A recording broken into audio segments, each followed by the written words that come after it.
Donc si on résume, le platform engineering a 3 piliers, ça va être de l'abstraction, de la standardisation et de l'autonomie guidée. Alors c'est quoi de l'autonomie guidée?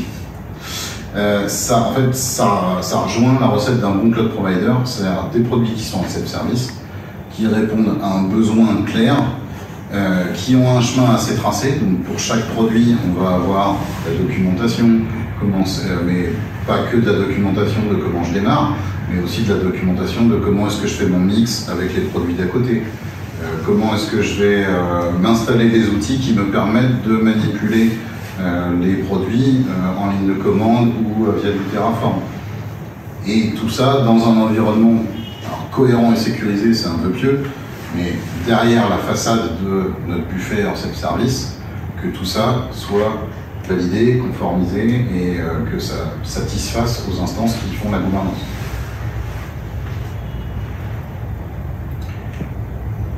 Par conséquent, dans une démarche platform engineering, on a forcément un catalogue de services.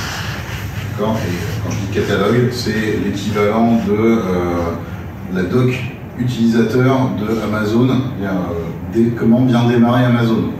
J'arrive dessus, on m'explique les concepts de base, on va me guider par la main, et petit à petit, on va me dire, bon, il y a des services qui sont plus orientés stockage, d'autres qui sont plus orientés compute, etc. Donc, il y a une démarche d'accompagnement et d'expérience de la personne qui prend en compte en fait nos utilisateurs dans cette démarche-là, et c'est en ça qu'on diffère un petit peu dans la méthode par rapport à ce qu'il pouvait y avoir avant. C'est que là, on prend en compte le développeur non pas comme quelqu'un qui va émettre des tickets et pour qui on doit rendre des services, mais comme on va prendre un développeur comme étant un parmi tous les développeurs qu'on a à servir. Et bien, oui, désolé, à l'échelle où on est, en fait, il va falloir prioriser, dire bah non, ton besoin de, je reprends l'exemple de tout à l'heure, ton besoin de base de données clé-valeur, en fait, on ne pourra pas l'adresser parce que pour l'instant, il n'est pas dans la roadmap. On pourra le faire efficacement à telle date, donc en attendant, on est old school.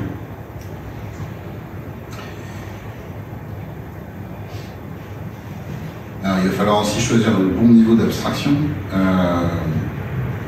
Est-ce qu'on veut choisir... Alors tout ça, c'est des questions, je vais passer au travers, c'est assez verni.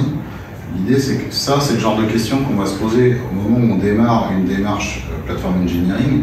C'est à qui j'apporte des solutions dans mon SI. Est-ce que je facilite la vie de mes équipes de gestion de réseau parce que j'ai beaucoup de problèmes de ce côté-là? Est-ce que je facilite la vie de mes développeurs parce qu'en fait j'ai besoin de shooter des nouvelles applications parce que je fais une web agency? Donc il va falloir se demander, en fait, ma plateforme, elle sert à quoi, à qui?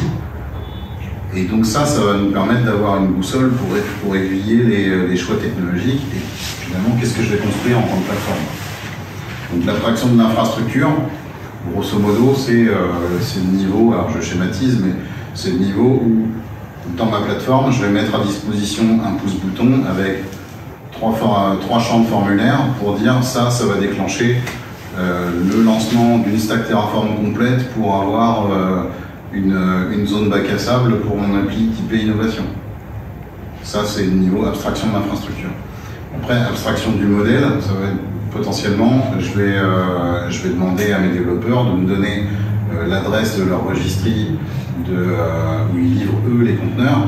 Et puis en fait, c'est moi qui m'occupe d'aller tirer et de le déployer dans le SI que je maîtrise moi parce que c'est derrière la vitrine.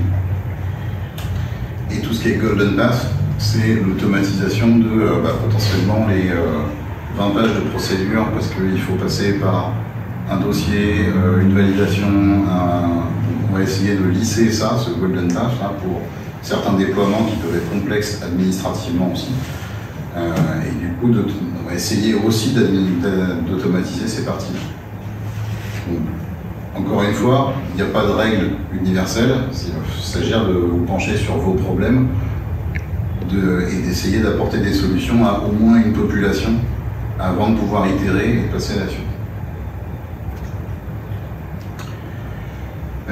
Golden Tap, je l'ai évoqué, mais donc oui, simplification d'usage, conformité.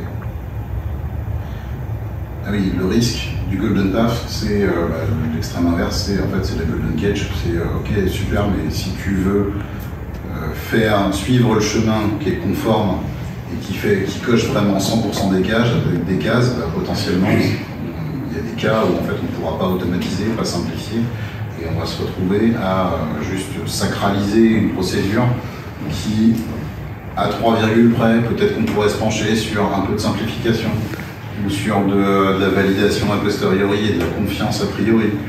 Donc, il faut quand même, si c'est trop rigide, il faut aussi s'autoriser dans la démarche plateforme à se poser les bonnes questions pour savoir si ce truc qui nous pose des problèmes, est-ce qu'on ne peut pas le tordre un tout petit peu pour se faciliter la vie et permettre la mise en self-service.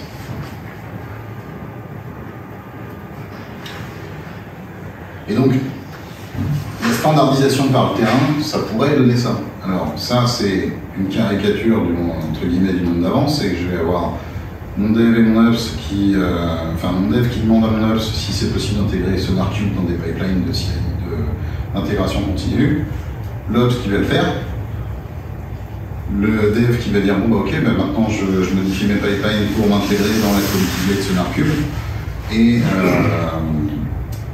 et cette nouvelle version du pipeline, elle est mise à disposition par les ops. Les développeurs vont prendre le template pour dire ok, je me mets à jour.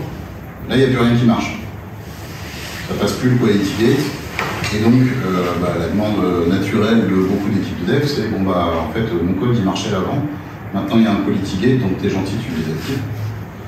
Et l'idée, c'est d'avoir la volonté politique de dire en fait, non, on va pas le désactiver.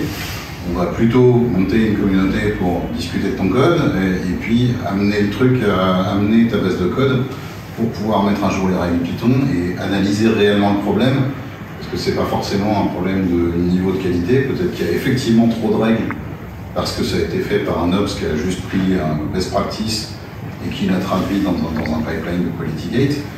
Et donc il y a peut-être des faux positifs qui bloquent, des faux négatifs qui bloquent. Donc, voilà, l'idée c'est d'avoir aussi la démarche de, quand on a des demandes qui remontent, pas forcément juste y répondre pied à pied, mais lancer une démarche d'amélioration sur la chose, puisque là en l'occurrence notre quality gate il a de l'importance, qui va nous permettre d'aller plus loin en termes de qualité de code. Et c'est là qu'on arrive sur, mais donc c'est quoi le produit ? Vous en avez peut-être entendu parler si vous avez regardé un peu la littérature autour de Platform Engineering. On parle beaucoup d'internal développeur plateforme. En fait, c'est la désignation du produit qu'on construit dans une démarche de Platform Engineering. C'est une composition d'outils et de techno. Alors ça, c'est plus générique que ça, désolé, j'ai pas. Mais l'objectif, c'est de réduire la charge cognitive des utilisateurs. Donc, j'ai généralisé, les utilisateurs ne sont pas forcément des équipes de dev. Si on a plein d'équipes qui s'occupent de faire de l'infra, du cloud, ou n'importe quoi, l'idée c'est de réduire la charge cognitive de ces utilisateurs via la mise à disposition en self-service alors capabilities, c'est le terme officiel de la littérature, ça reste des fonctionnalités. Potentiellement, si j'ai déjà une infrastructure qui a été démarrer via un golden path pour dire je veux un environnement de développement conteneurisé, peu de charge. Il a peut-être été déployé via mon internal développeur plateforme en remplissant 3 champs et en appuyant sur un bouton. Là, potentiellement, j'ai des capabilities qui vont être backup-le, éteins-le le soir, donc des fonctionnalités qui interagissent avec ce qu'on a potentiellement déjà déployé. Ça va la différence entre les golden path et les capabilities? 3 secondes, pas de réponse, je considère que j'avance. Et donc l'idée c'est bien centralisation, standardisation de l'expertise technique et mise à disposition en self-service. Alors la théorisation de cette internal développeur plateforme, c'est ces 5 couches-là. On va voir après la façon dont ça s'organise. C'est d'avoir ce qu'on appelle un développeur control plane. Donc ça c'est ma couche d'interaction entre ma plateforme et mes utilisateurs. Ça peut être une ligne de commande, ça peut être une API, ça peut être une web UI, ça dépend de nos utilisateurs, de ce qu'on va faire comme choix pour notre projet. Après ça, j'ai toute une partie qui va être intégration et delivery. Est-ce que j'ai besoin, moi, au sein de ma plateforme, de construire et de stocker des images applicatives, de stocker des configurations d'infrastructure. Alors, en fonction de vos choix, vos besoins, ces blocs-là vont être plus ou moins remplis et pas forcément avec les mêmes technologies. Et on retrouve à peu près les mêmes piliers sur lesquels ça mérite au moins de se pencher et de se poser des questions. Après, on a un plane qui va être monitoring et logging. Est-ce que je m'en sers moi pour mon équipe de plateforme pour monitorer ce que je déploie, mais est-ce que par hasard je ne le mettrai pas dans mes capabilities de ce que je déploie, mettre à disposition de mes consommateurs des métriques, des logs, et finalement construire l'équivalent d'un CloudWatch de chez Amazon, mais en interne sur ma plateforme avec mes niveaux de conformité. En sachant que si toute ma boîte est chez Amazon, bah, potentiellement c'est juste de tailler le truc avec les bonnes règles de sécurité pour effectivement mettre à disposition CloudWatch filtré à mes utilisateurs. Il y a le security plane. Gestion de mots de passe, gestion de clés, accès temporaire, analyse de CVE, scan des conteneurs qui peuvent être produits par les équipes de dev et à qui je fournis ces métriques. Et enfin le resource plane, donc c'est si j'ai besoin dans ma plateforme d'aller spawner l'infrastructure pour la mettre à disposition de mes utilisateurs, c'est dans ce plan-là, entre guillemets, qu'on va le retrouver. Donc finalement, on a ce qui est en haut, ça va être beaucoup plus proche de mes utilisateurs, et ce qui est en bas, ça va être beaucoup plus orienté sur l'interne de la plateforme et comment ça marche.